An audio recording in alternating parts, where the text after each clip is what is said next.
as a Yemenite Jew, I can tell you that the name itself is not the devil, is not a pagan idol, is not the moon god, as evangelical Christians have been propagating for decades. This is a very, very sick cult, by the way, and their idiocy is quite redundant.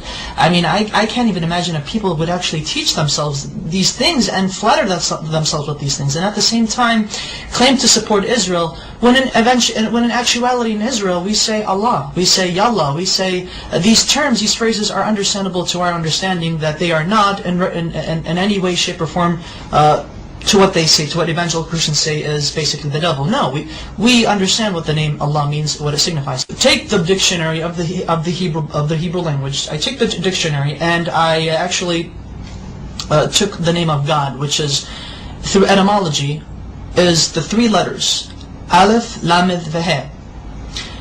Basically, I wrote it down. I know I don't have the whole thingamajigs on, you get the idea.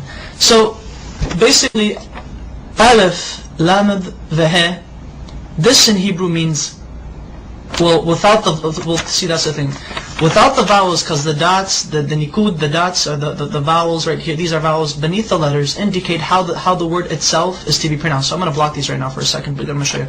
This right here, in my understanding, because I'm going to say what it is, this says God. Elah is God in Hebrew. Now, with these two right here, with these two vowels, this is the Fatah Sagol, Fatah Sagol.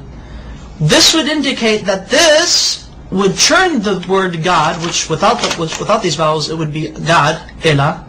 Now it would be Olo, Olo.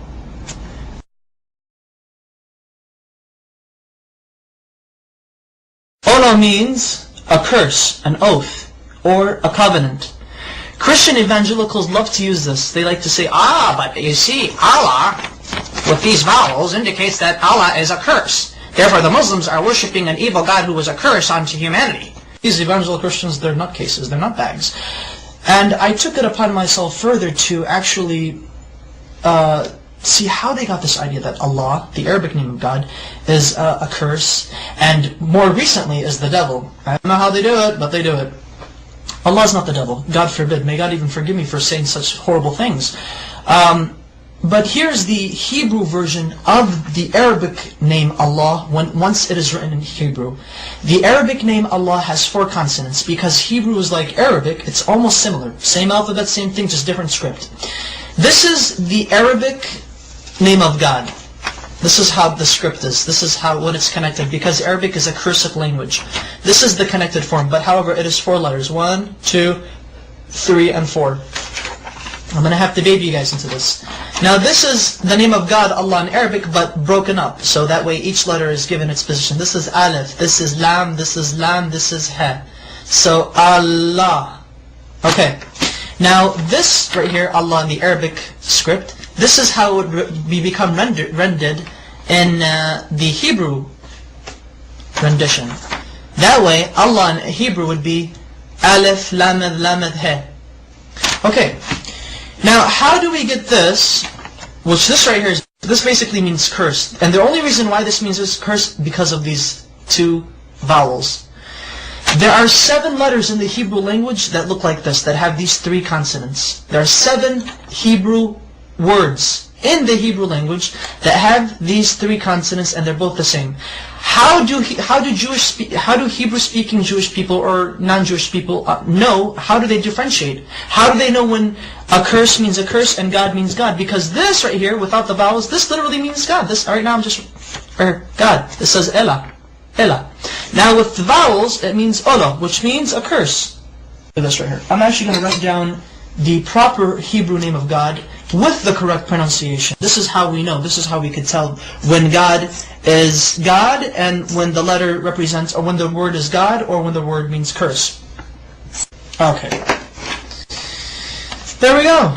Notice the symbol, notice the vowels. This becomes A, and this dot right here, the holom, it becomes Alo. Alo. Olo and Alo.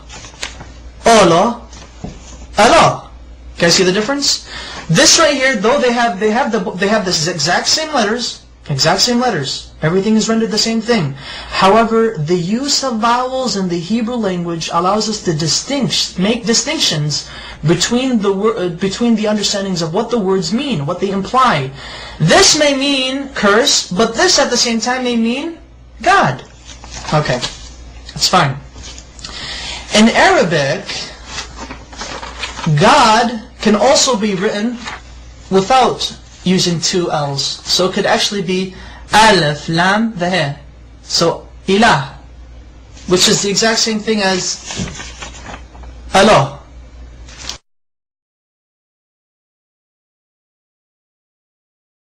Their understanding of how they approach God is exquisitely the same.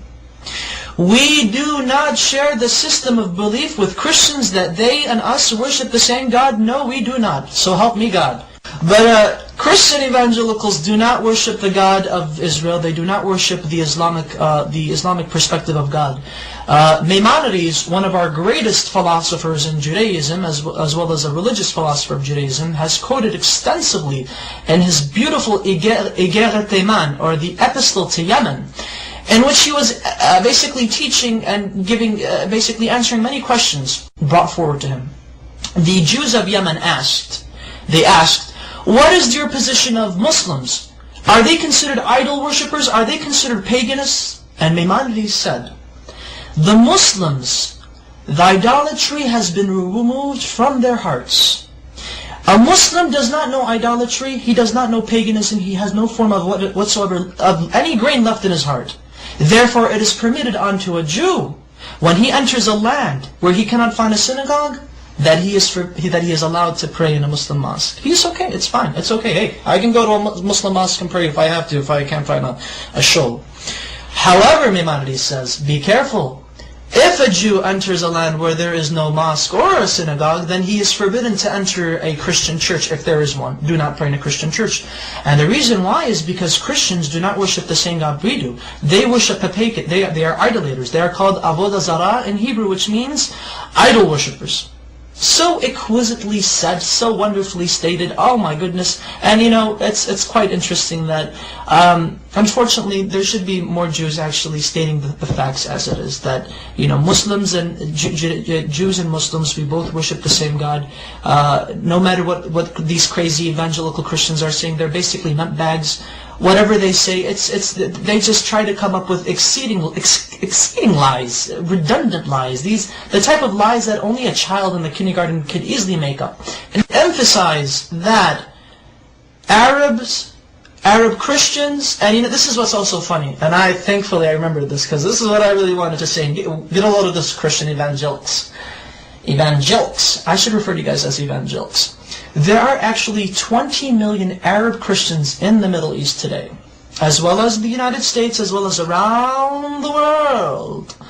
And Arab Christians and their religious services and their Sunday services and Mass or whatever God frickin' services they have, Arab Christians refer in the Arabic Bible, the Arabic translation of the Bible, they say Allah in reference to God. Now I would like to ask these evangelicals, what say ye of these people who claim to believe in your Jesus? What say ye to them? Now are you going to go chase them and say, oh, you're worshiping the devil. The devil is Allah. Just to let you know that classical Arabic is very close to classical Hebrew, biblical Hebrew, as well as classical Aramaic. They all tend to agree, they all agree in unison that Allah, Hashem, Allah are, through etymology, which is the study of the root of words, have come to unanimous agreement that Allah is the perfect Arabic name of God, that it cannot be made into a male. Through its perfection, it cannot be made into a male gender nor a female gender.